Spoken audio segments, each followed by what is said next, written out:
Part 1. The Song Beneath the Storm. On the edge of a ragged coastline, where cliffs rose like broken teeth and the sea roared with ancient voices, there stood a weathered lighthouse.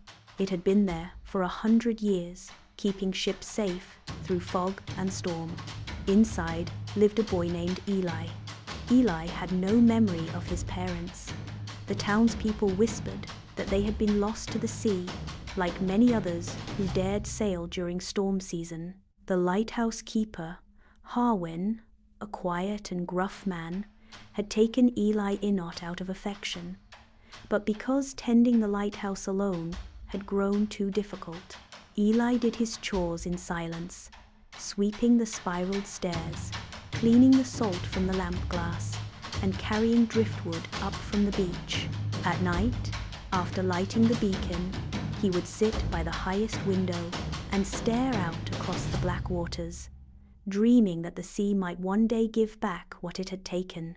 Then came the night of the great storm. The sky turned green, then black. Thunder cracked like splitting wood. Harwin barked orders, and Eli helped lash the shutters. But amid the fury, Eli heard something, a song, faint but piercing. It wove through the wind and waves calling to him. Compelled, he slipped out into the rain and followed the sound down a narrow, rocky path to a cove he'd never dared enter. There, in the heart of the storm, he saw her, a mermaid.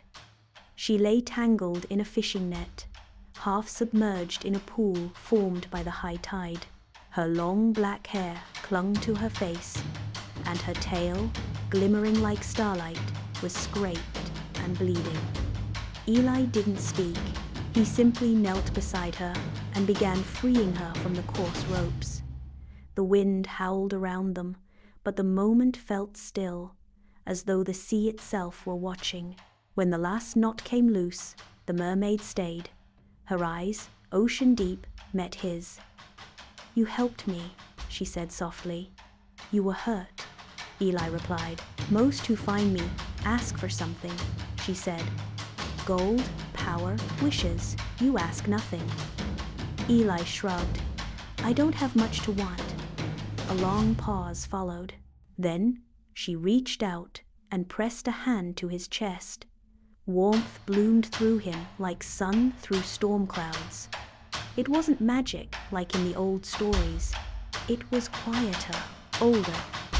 "The sea knows your name now," she said, "and when the storms come, you will not be alone." Then she slipped into the deep and disappeared, leaving only silence behind. Eli stood in the cove until the storm faded, the memory of her song etched into his soul. Follow for part 2.